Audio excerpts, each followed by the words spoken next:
لا إله إلا الله لا إله إلا الله لا إله إلا الله لا إله إلا الله.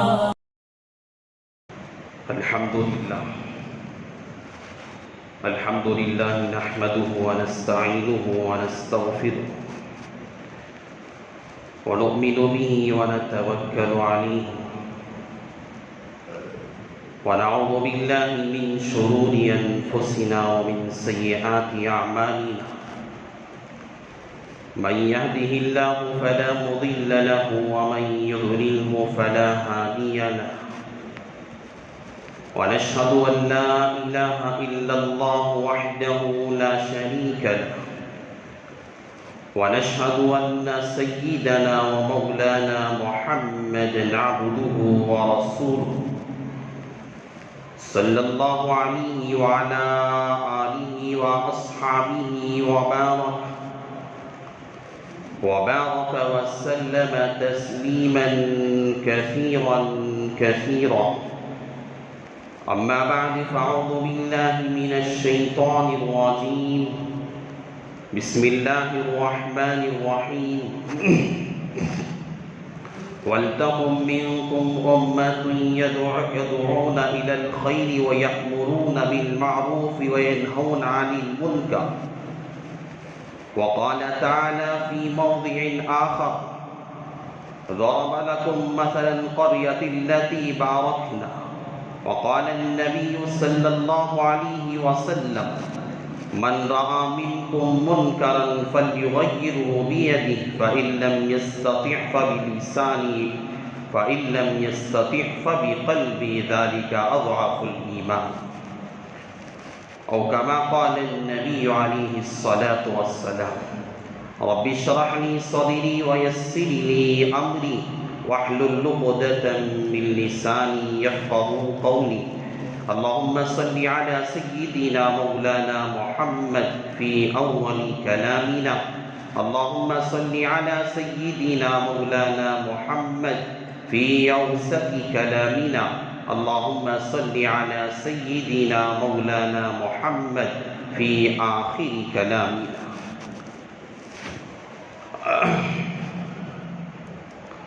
معزز سامعین کرام،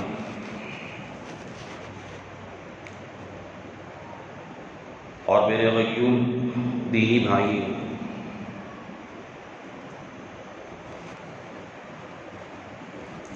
اللہ تبارک و تعالیٰ نے ہمیں سے ہر ایک کو یہاں پر نسبت دین پہ جوڑا، چاہے ہم لوگ قلیل ہو یا کثیر، ہماری تعداد چاہے زیادہ ہو یا کم، لیکن ہمارا مقصد یا ہماری اجتماع کا، جڑنے کا ہمارا مقصد یہ کہ ہے جو حضرت آدم علیہ نبینا علیہ الصلاۃ والسلام سے لے کر جناب محمد رسول اللہ صلی اللہ علیہ وسلم کی ذات اقدس تک تھا۔ دیکھیے، دنیا میں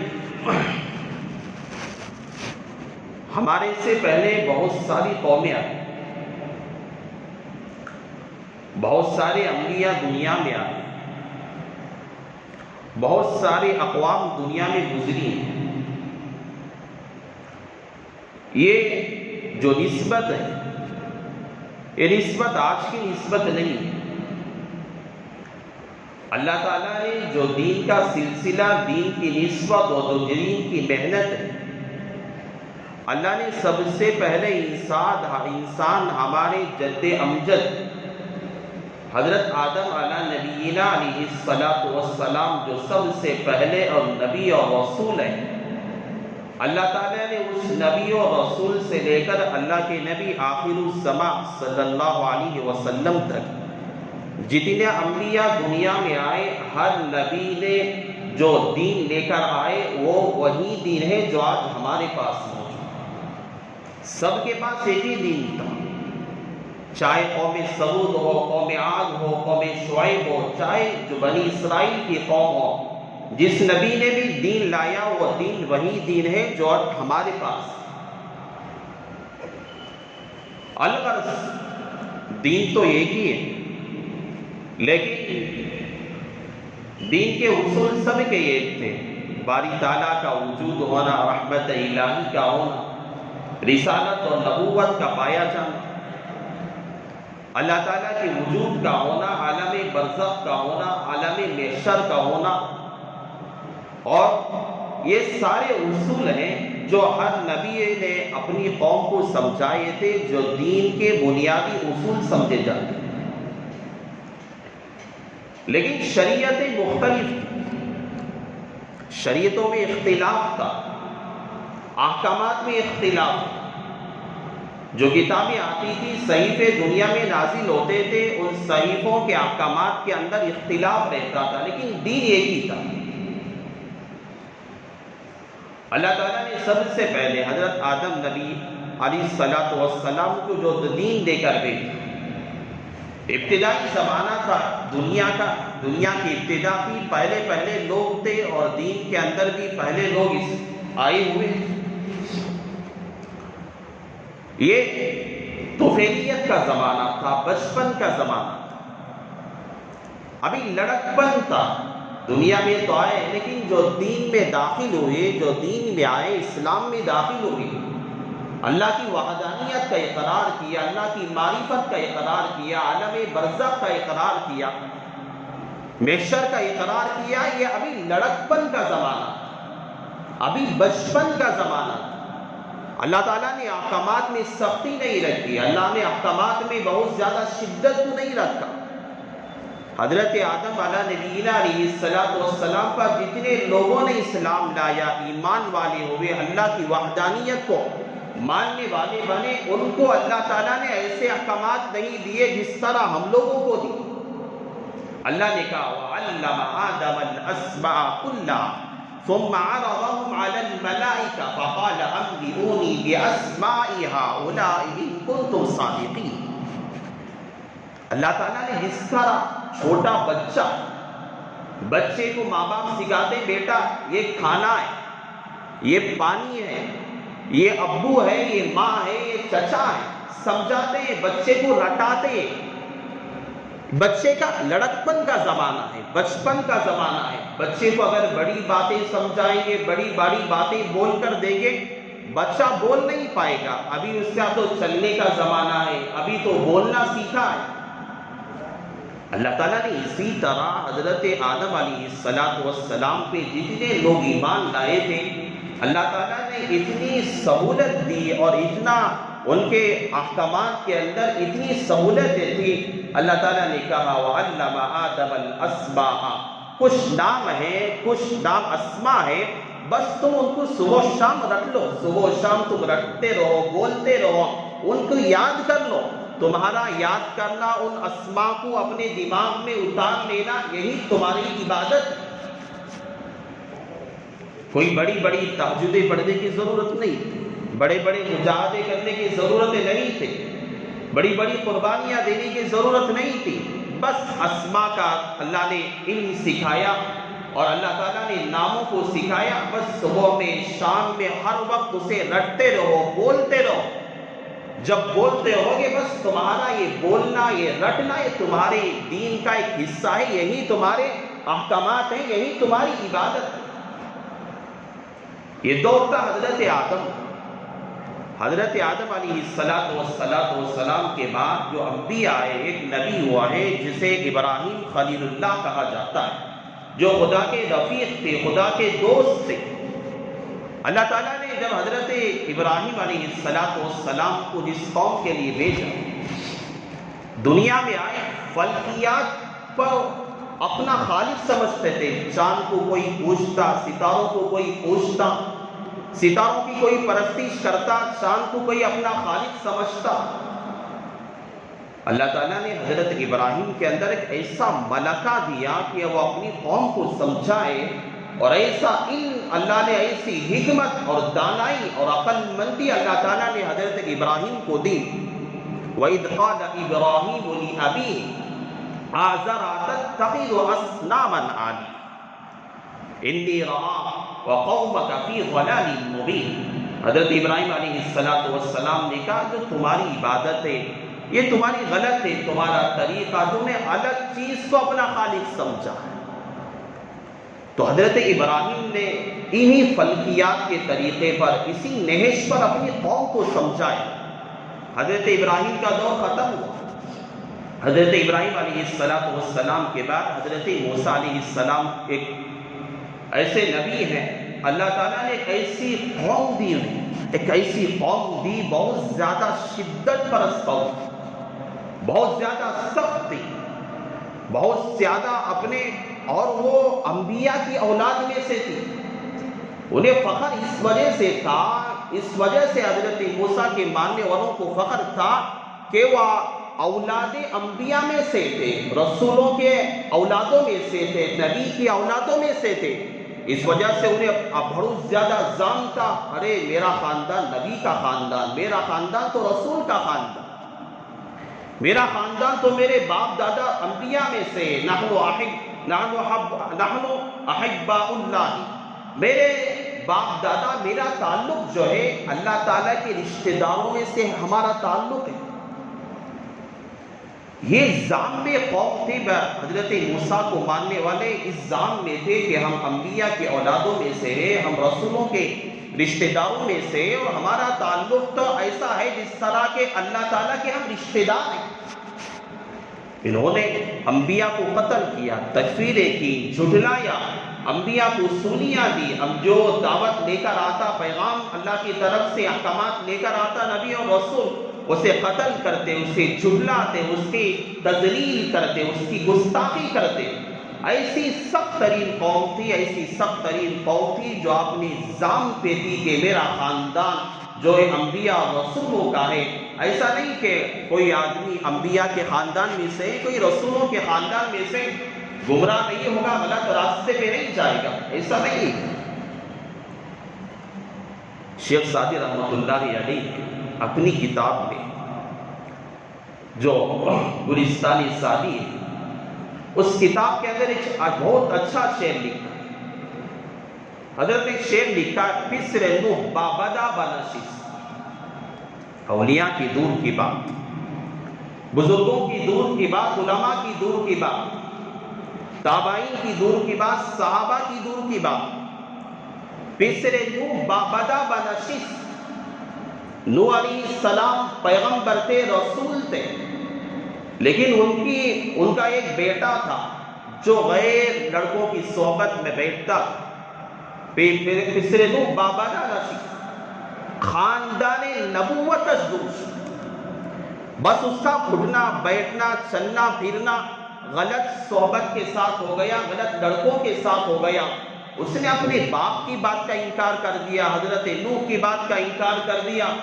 اور جب غلط لوگوں کے ساتھ ہو گیا، ہونا تو چاہیے تھا اگر خاندان سے اگر انسان صحیح راہ پہ ہو سکتا، اگر خاندان کی وجہ سے، باپ کی وجہ سے، دادا کی وجہ سے اگر دنیا میں یہ سلسلہ چلتا کہ باپ جیسا متقی تھا، پرہیزگار تھا، اللہ والا تھا، میں پرہیزگار ہوں، میرا بچہ بھی ویسا بنے گا، کیا یقینی بات ہے؟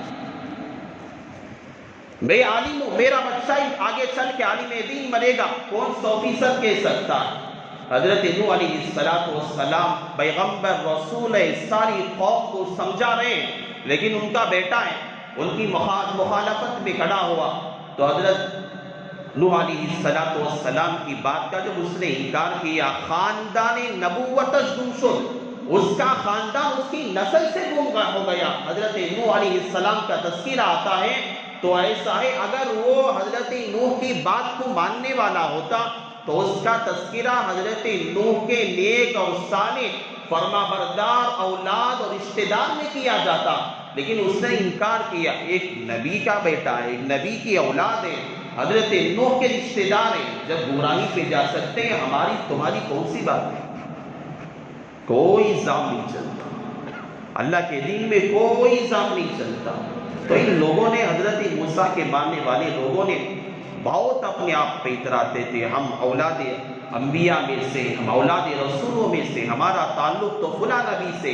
ہمارا تعلق تو فلاں رسول کے خاندان سے، ہم کیوں اس نبی کی بات مانیں، ہم کیوں اس رسول کی بات کو مانا کریں، اپنے آپ پہ بہت ظلم کرتے تھے۔ اللہ تعالیٰ نے احکامات جب دیے انہیں، ایسے سخت ترین احکامات تھے، ایسے سخت ترین احکامات تھے، اگر کپڑے پر کوئی نجاست لگتی، ہماری احکام میں پانی ڈال دو صاف ہو جائے گا، لیکن ایسا نہیں تھا، کپڑے پہ اگر نجاست گری اس کپڑے کو کاٹنا پڑتا، اگر جسم پہ نجاست گری ہوئی ہے تو اس کا حکم ایسا تھا کہ جسم سے کھرچنا پڑتا، بالکل سختی کے احکامات تھے۔ جو جس طرح کے واقعہ مشہور ہے، حضرت موسیٰ علیہ السلام جب کوہ طور سے واپس آئے، آپ بارہا سنتے ہیں، میں تفصیلی واقعے پہ نہیں جانا چاہتا۔ حضرت نوح علیہ السلام جب واپس آئے، ایک بچڑے کی عبادت میں، پرستش میں، گوسالہ پرستش میں لگ چکے تھے لوگ، قوم کے لوگ، تو اللہ تعالیٰ کی طرف سے جو حکم آیا، بار بار اصرار، بار بار پوچھنے پر جو اللہ کی طرف سے جو حکم آیا، حضرت موسیٰ علیہ السلام کے ماننے والے لوگوں پر یہ حکم تھا کہ وہ اپنی جانوں کا خود قتل کر دیا کریں۔ کیوں؟ لوگ سخت ترین تھے، اللہ تعالیٰ نے احکامات بھی ویسے ہی اتارے۔ آگے چل کر میں اپنی بات طویل کیے بغیر آگے بڑھاتا ہوں، وقت بڑا کم ہے۔ حضرت عیسیٰ علیہ السلام کا دور ہے، برخلاف دور تھا، لوگ حضرت موسیٰ کے دور میں سخت ترین لوگ تھے۔ حضرت موسیٰ نے ایسے لوگوں کو لے کر چلے، ماحول بنائے، انہیں سمجھایا، اور انہوں نے انبیاء کو قتل کیا، ان کی تکفیریں کی، تکذیبیں کی، جھٹلایا، گستاخیاں کی، اس کے باوجود بھی قوم کو لے کر چلے، انہیں سمجھایا کہ اللہ کی وحدانیت کیا ہے، اللہ کی معرفت کیا ہے، اللہ کا کس طرح اپنے آپ کو اللہ کے یہاں سپرد کرنا چاہیے، اللہ کی بارگاہ میں کس طرح کھڑا ہونا چاہیے، اپنے آپ کو کس طرح پیش کرنا چاہیے، سمجھائے۔ حضرت موسیٰ کا دور ختم ہوا، حضرت عیسیٰ علیہ السلام کے ایک ایسا دور تھا، لوگوں کے یہاں بہت نرم لوگ تھے، احکامات بھی اللہ نے نرم رکھے۔ ایسا تھا ایک آدمی کسی آدمی پر تھپڑ لگا، حضرت موسیٰ کے دور میں حکم تھا، كتبنا عليهم أن النفس بالنفس والعين بالعين والأنف بالأنف والأذن بالأذن والسن بالسن والجروح قصاص۔ جان کے بدلے جان، آنکھ کے بدلے آنکھ ہے، کان کاٹ دیا کان کاٹا جائے گا، کسی نے جو ہے ناک پھوڑ دی اس کا ناک پھوڑی جائے گی، دانت توڑ دیا اس کے دانت توڑے جائیں گے۔ حضرت موسیٰ کے زمانے میں تھا، لیکن حضرت عیسیٰ علیہ السلام کے زمانے میں ایسے نرم مزاج کے لوگ تھے، اللہ تعالیٰ نے ایسے احکامات بھی اتارے لوگوں کے مطابق۔ ایک آدمی اگر کوئی تھپڑ مار دیتا، کسی پہ ظلم کر دیتا، ان کے قوم کے اندر اور اس زمانے کے اندر ایسا حکم تھا کہ آدمی دوسرے آدمی کو معاف کر دینا یہ واجب تھا۔ پہلی قوم میں بدلہ لینا واجب تھا، لیکن اس کے بعد یہ قوم کے اندر معاف کر دینا واجب تھا۔ تو الغرض یہ انبیاء کا سلسلہ چلا، انبیاء علیہ السلام نے میں دو چار انبیاء کے واقعات اس لیے بتایا کہ ان انبیاء اور رسولوں نے کس طرح اس طرح کی قوموں کے اندر کیسا محنت کیا، کیسے لوگ تھے۔ آج ہم لوگوں کو دیکھتے ہیں، سخت ترین لوگ ہیں، متشدد لوگ ہیں، اپنے مزاج متشدد ہیں۔ یہ آج کی قوم میں نہیں ہے، پچھلی قوموں میں جتنے قومیں گزری ہیں، جتنے انبیاء اور رسول آئے ہیں، ایسے جہال آج بھی تھے، پہلے بھی تھے، قیامت تک اس سے بھی بدترین جہال آئے۔ اللہ تعالیٰ نے آخر میں، سب سے آخر میں جو امت محمدی علیہ السلام، جس میں اللہ تعالیٰ نے ہم سب کو اس امت میں پیدا ہونے کی اللہ تعالیٰ نے توفیق اور عطا فرمائی، یہ بڑی بہترین امت ہے۔ اللہ تعالیٰ نے وَكَذَلِكَ جَعَلْنَاكُمْ أُمَّةً وَسَطًا لِتَكُونُوا شُهَدَاءَ عَلَى النَّاسِ وَيَكُونَ الرَّسُولُ عَلَيْكُمْ شَهِيدًا۔ ایسی امت اللہ تعالیٰ نے پیدا فرمائی آخر میں، پہلے انبیاء سے زیادہ آسان احکامات۔ حضرت آدم علیہ السلام کے زمانے میں احکامات الگ تھے، حضرت موسیٰ کے زمانے میں سخت تھے، حضرت ابراہیم کے زمانے میں الگ تھے، حضرت عیسیٰ کے زمانے میں احکامات الگ تھے۔ جب پیغمبر علیہ السلام کا زمانہ آیا، اللہ تعالیٰ نے کہا کہ یہ امت آخری امت ہے جس میں آپ اور میں جو زندگی گزار رہے ہیں، یہ امت آخری امت ہے، آخری رسول ہے۔ کوئی اس کے بعد نہ رسول آنے والا، نہ کوئی نبی آنے والا ہے۔ یہ سلسلہ انبیاء کا ختم ہے، رسولوں کا سلسلہ ختم ہے، آخری امت ہے۔ اس کے بعد کوئی نبی اور کوئی رسول، کوئی پیغمبر آنے والا نہیں ہے۔ اللہ تعالیٰ نے احکامات، اتنے بہترین احکامات دیے، کہا کہ جس طرح آدمی بوڑھا ہو جاتا ہے، آدمی بوڑھا ہو جاتا ہے، اب جب آدمی بوڑھا ہو جاتا ہے اس سے کام زیادہ نہیں لیا جاتا، کام زیادہ نہیں لیا جاتا، بوڑھے آدمی سے کام کم لیا جاتا ہے، لیکن اس کی تحسین زیادہ کی جاتی ہے، تعریف زیادہ بیان کی جاتی ہے، اور اس کے حق میں تعریفیہ کلمات زیادہ کہے جاتے ہیں، کام کم لیا جاتا ہے، اجر زیادہ دیا جاتا ہے۔ جس طرح میں مثال سمجھا دیتا ہوں، ہمارے یہاں کوئی تقریب ہوتی ہے، کوئی فنکشن ہوتا ہے، ہم اپنے گھروں کا ماحول دیکھتے ہیں، ہمارے باپ میں سے، ہمارے اپنے داداؤں میں سے کوئی اپنے تقریب شادی بیاہ کے موقع پر کوئی کام نہیں کرتے، بس نگرانی کرتے ہیں، فلاں کام کر لے، فلاں کام کر لے، اس طرح سے کر لے، بس نگرانی کرتے ہیں، کوئی وزنی چیز اٹھاتے نہیں، کوئی یہاں سے وہاں لے جا کر رکھتے نہیں، بس نگرانی کرتے ہیں۔ تو لوگ کیا کہتے ہیں، گھر والے کہتے ہیں آج تو دادا صاحب نے، آج تو ابا جان نے آج بہت زیادہ محنت کر دی، حالانکہ یہ کام کوئی ایک یہاں سے پلیٹ اٹھا کے ادھر نہیں رکھا، بس کھڑے رہے، بس بیٹھے رہے، نگرانی کر رہے تھے، تو وہاں بس یہ کہا جاتا ہے، تعریف بیان کی جاتی ہے، آج تو ہمارے ابا جان نے بہت کام کیا، بہت کام کیا۔ تو اسی طرح اللہ تعالیٰ نے آخری میں اس امت کو اللہ نے بھیجا ہے، اور یہ آخری میں جو امت آئی یہ ایسا ہے جس طرح کہ ایک بوڑھا انسان ہوتا ہے، اور بوڑھے انسان کو یہاں کام کم لیا جاتا ہے، اجر زیادہ دیا جاتا ہے، بڑھا کر دیا جاتا ہے، اور اس کی تعریف زیادہ بیان کی جاتی ہے، اس کی تحسین زیادہ بیان کی جاتی ہے۔ اللہ نے اس امت کو بھی آخر میں بھیجا، اور یہ بھی قابل تحسین امت ہے۔ یہ ایک عمل کرے گا، اللہ ایک کے بدلے 10 دے گا، ایک عمل کرے گا، اس کے بدلے اللہ تعالیٰ 10 عمل کرے گا۔ ذالک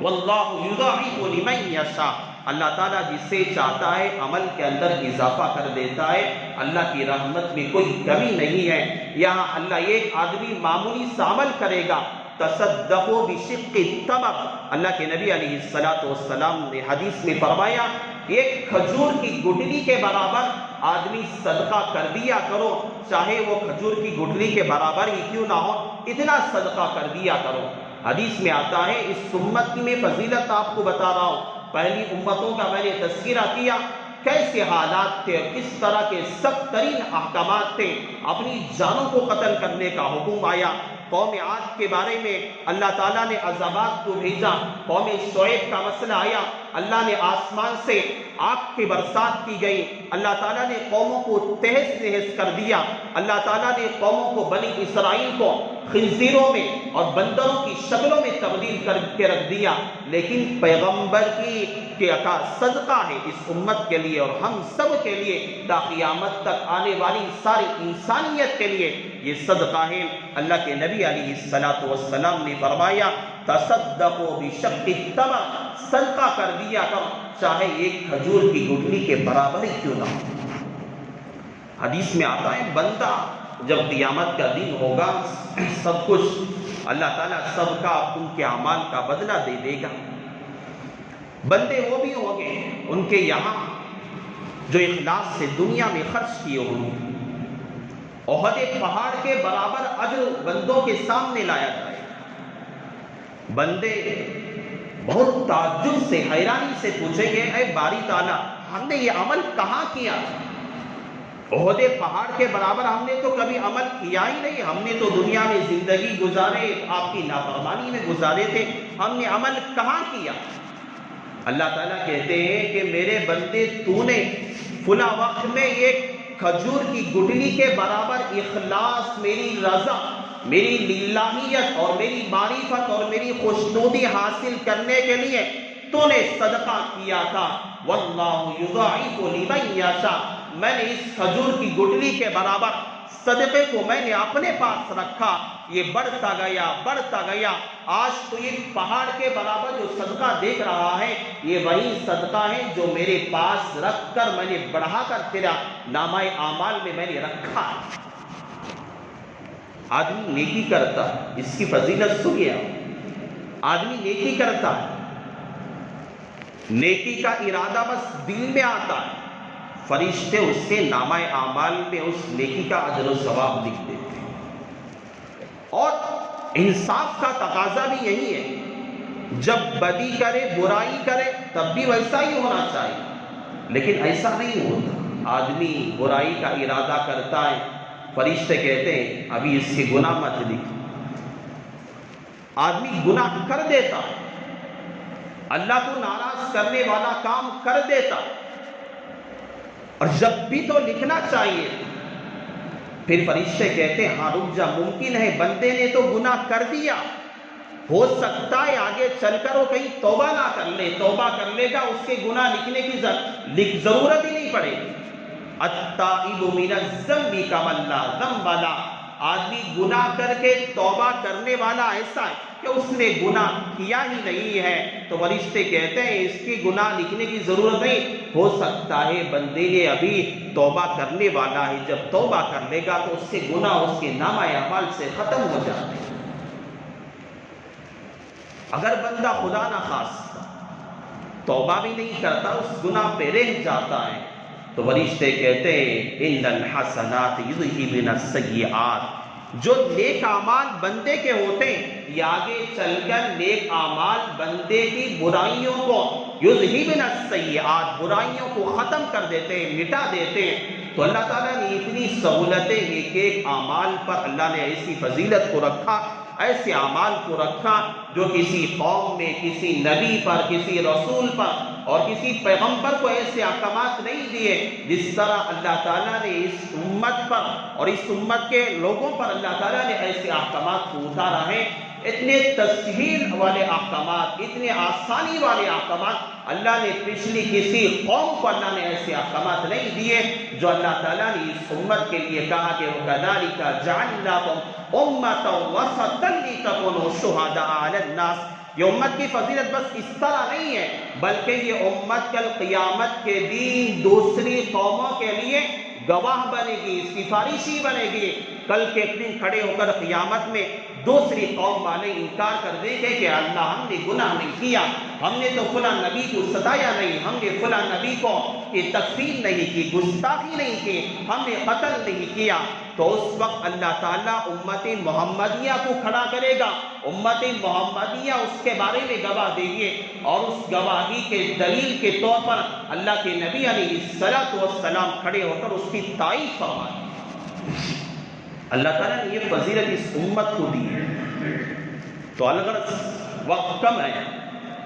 تو اللہ تعالیٰ نے انبیاء اور رسولوں کو یہ سلسلہ جاری رکھا، جو ایسی قومیں جو میں نے تذکرہ آپ کے سامنے کیا،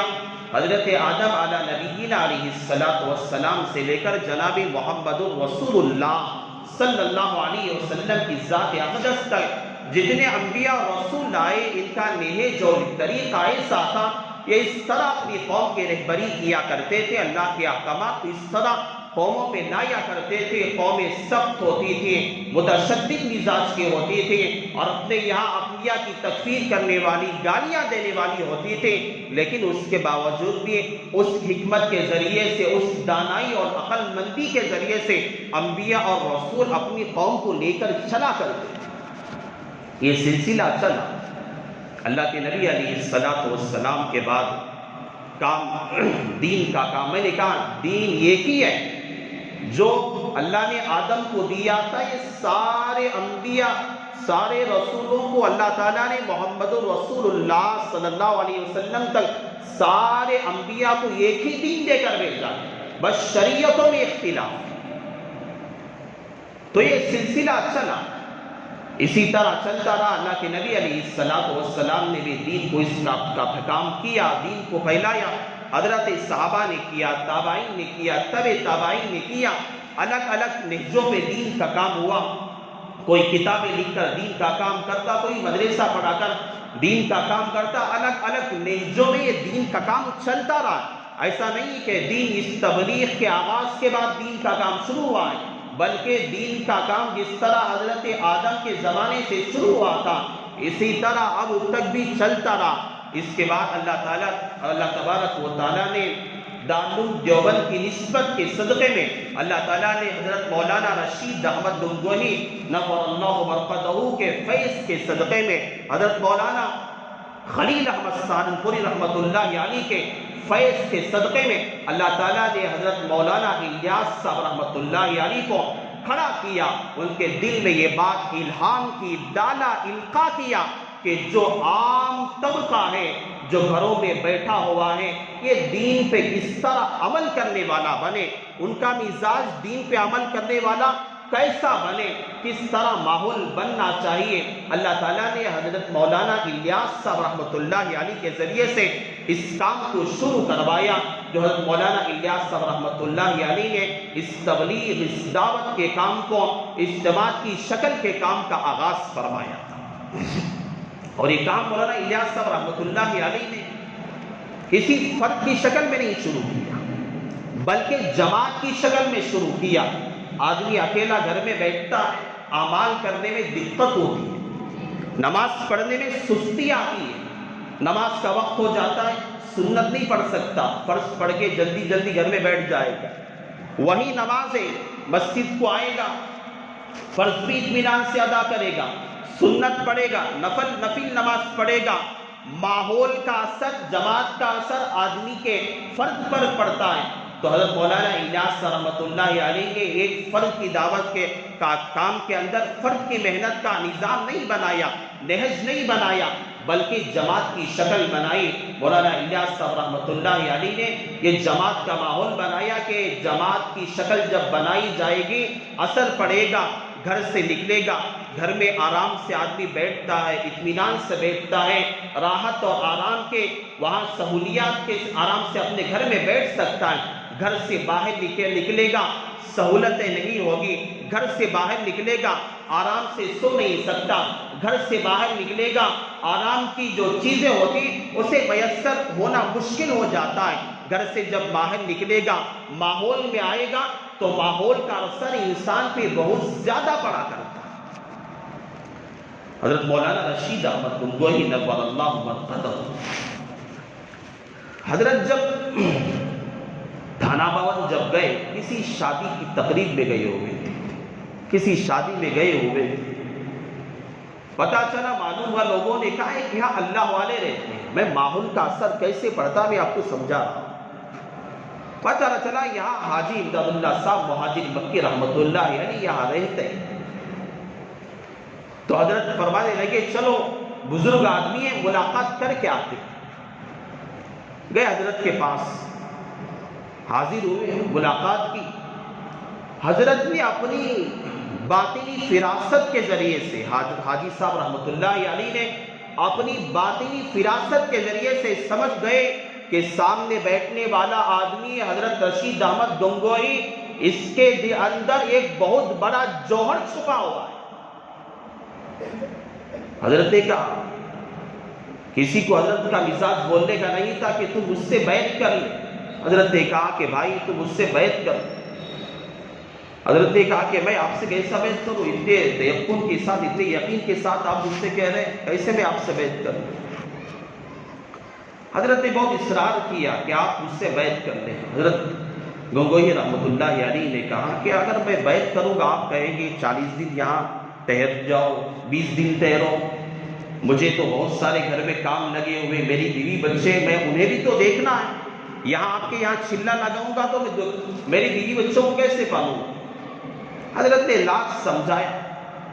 بعد میں آخر میں جا کر حضرت رشید احمد گنگوہی رحمۃ اللہ علیہ حضرت حاجی صاحب کے ہاتھ پہ بیعت تو پھر حضرت نے پھر انہیں ترغیب دی اور بتایا کہ 40 دن یہاں ٹھہر جاؤ، میرے یہاں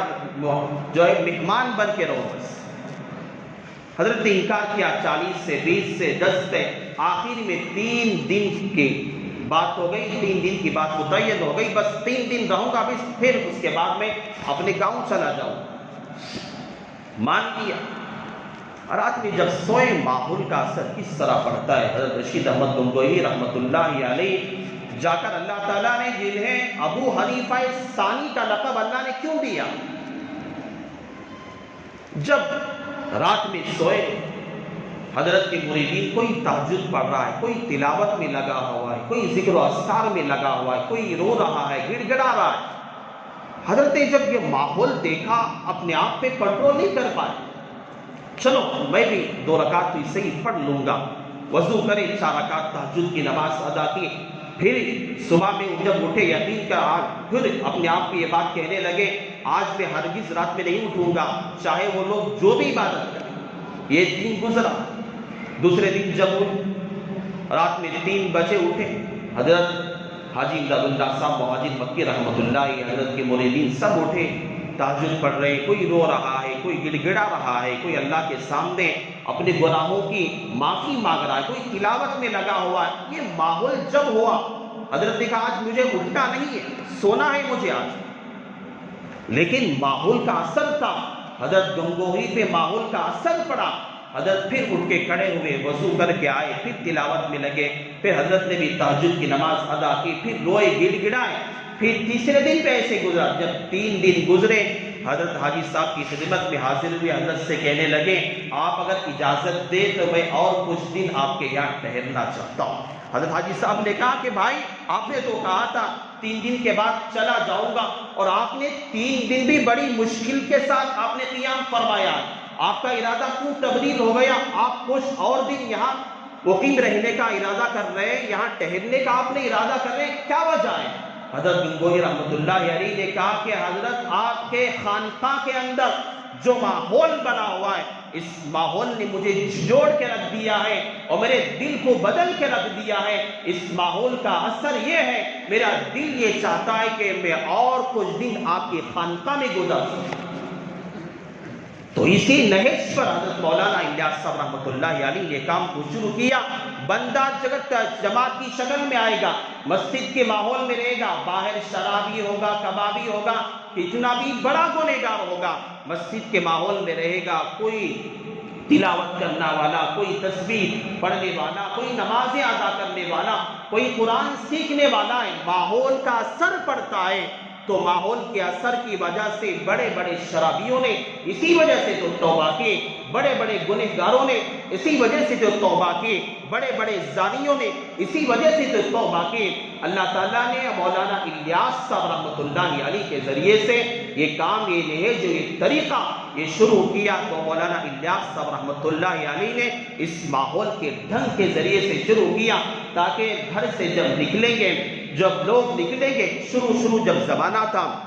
مولانا الیاس صاحب رحمۃ اللہ علیہ، جب شروع کا زمانہ تھا، لوگوں کو مسجد میں لاتے تھے، کوئی کھیت میں کام کرنے والا، کوئی کہیں کام کرنے والا ہے، لے کر آتے، بھائی تو کتنے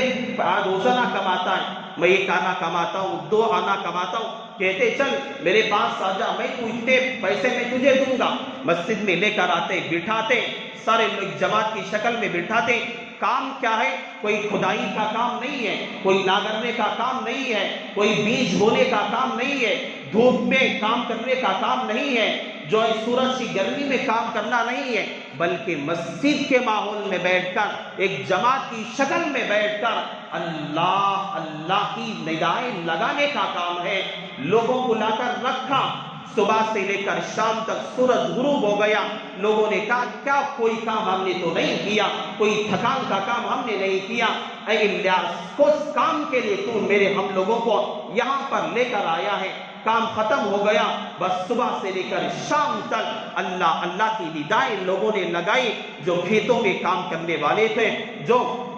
زراعت کرنے والے تھے، جو بیج بونے والے لوگ تھے، ایسے مزدوروں کو لا کر مسجد کے ماحول میں جوڑا اور کہا کہ صبح سے شام تک تمہارا یہی کام ہے، اور تمہاری مزدوری میں دوں گا جو تمہیں کھیت میں کام کرنے پر تمہارے آقا اور تمہارے مالک تمہیں عطا کرتے۔ تو مولانا الیاس صاحب رحمۃ اللہ علیہ نے ایسی اس محنت کے ذریعے سے جو ایک آنا پیسہ دے کر روپیہ دے کر لوگوں کو کلمہ پڑھانے والا انسان تھا جو اس ماحول کو شروع کیا، لیکن اللہ حفاظت فرمائے، اللہ تعالیٰ نظر بد سے حفاظت فرمائے اس کام کو، اللہ تعالیٰ ہر طرح کے شریروں سے، اللہ تعالیٰ فتنوں سے اللہ حفاظت فرمائے۔ جو خیر اللہ نے پورے عالم میں اس کام کے ذریعے سے اللہ نے چلایا ہے، اللہ تعالیٰ تا قیامت تک اس خیر کو اللہ تعالیٰ باقی رکھے، اللہ تعالیٰ ہر شر سے، اللہ تعالیٰ ہر طرح کے فتنوں سے اللہ اس کام کی حفاظت فرمائے۔ اللہ سے دعا ہے، اللہ تعالیٰ نے جو باتیں آج اللہ نے مجھ سے کہلوائی ہے، اللہ کا سے میں دعا کرتا ہوں اللہ تعالیٰ سب سے پہلے اللہ مجھے عمل کی توفیق نصیب فرمائے، اللہ تعالیٰ آپ لوگوں کو بھی عمل صالح کی توفیق نصیب فرمائے۔ بس انہی کلمات پر میں اپنی بات کا اختتام کرتا ہوں۔ آمین۔ وآخر دعوانا الحمدللہ رب العالمین۔